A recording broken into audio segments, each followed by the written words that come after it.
Hey everyone, today let's talk about the extremely important model in artificial intelligence. Artificial intelligence can uncover the patterns in data and make predictions about the future. A computer trains data through algorithms to obtain a model, and then uses this model for prediction. First, let's talk about data. Data is like historical information, composed of influencing factors X and results Y. For example, regarding the working hours in a week, times like 9 o'clock, 9 o'clock, and 10 o'clock are the results, and the traffic congestion level is an influencing factor. Next, let's discuss algorithms. For instance, the formula y equals w asterisk x plus b describes the process of how x leads to y, and this is an algorithm. So, what exactly is a model? The values of w and b obtained by solving the above formula are the model. Are you still a bit confused? Here are several questions to help you understand it clearly. Question 1. How does a computer train a model using data? Data collection. If you want to build an image classification model, you need to collect a large number of images. If you are doing sentiment analysis, you have to gather text and corresponding sentiment labels. Data pre-processing. The collected data often has various issues, such as missing values, noise, and outliers. It needs to be cleaned, which means removing duplicate, incorrect, or incomplete data. Model selection and design. For image recognition, convolutional neural networks, CNNs, are commonly used. Also, you need to determine the model's structure and parameters, such as the number of layers in a neural network. Define the loss function and optimizer. The loss function measures the difference between the model's prediction and the actual result. Different tasks require different loss functions. The optimizer adjusts the model's parameters to minimize the loss function. Model training. Input the training data into the model. The model makes predictions and calculates the loss value between the prediction and the actual result. The optimizer updates the parameters according to the gradient information of the loss value. This process is repeated until the loss function converges or reaches the preset number of training rounds. Model evaluation. Use the test set to evaluate the trained model. Calculate performance indicators such as accuracy and recall rate to see if the model's performance is sufficient. If not, you need to adjust the model's structure, hyperparameters, or collect more data for retraining. Question 2. Are the prediction results of different models the same? Should we use one model or multiple models for prediction? The prediction results of different models are usually not the same. The model structures and assumptions are different.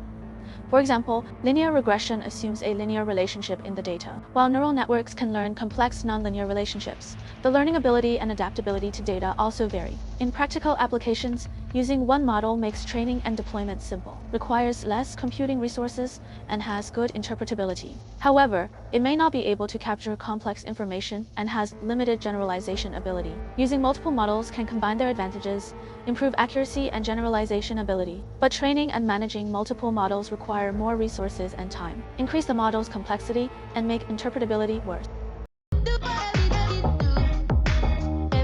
Question 3. Do we train many models and choose the one with the closest results? No, we don't when choosing a model. We need to consider many evaluation indicators. For classification tasks, we look at accuracy and recall rate. For regression tasks, we consider mean squared error, etc.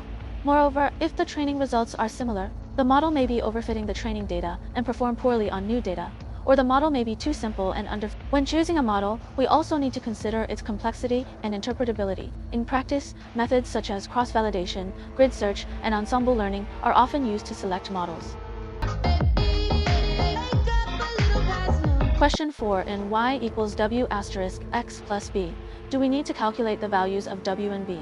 How long does it take to calculate? Yes. When training the model, we do need to calculate the values of w and b to make the model fit the training data best. The calculation time depends on the data scale. The more data there is, the greater the calculation amount and the longer the training time. It also depends on the model. Complexity. Complex models, like deep neural networks, take longer to train, while simple linear regression is faster. Hardware performance matters too.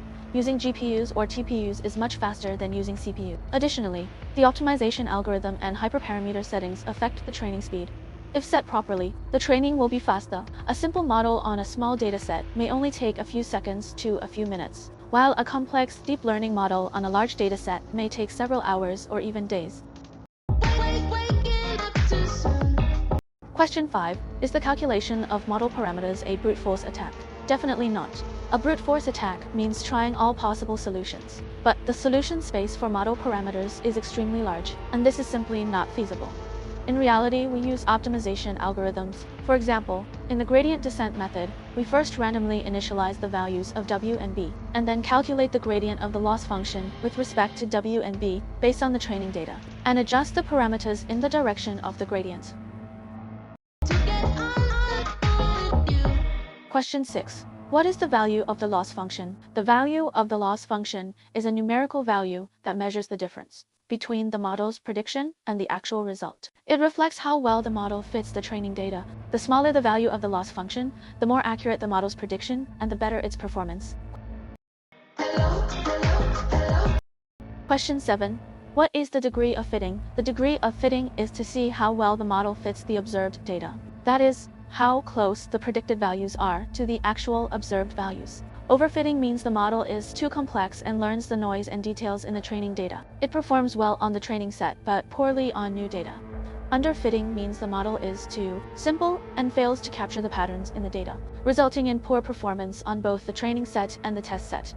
Now, do you understand more about the model?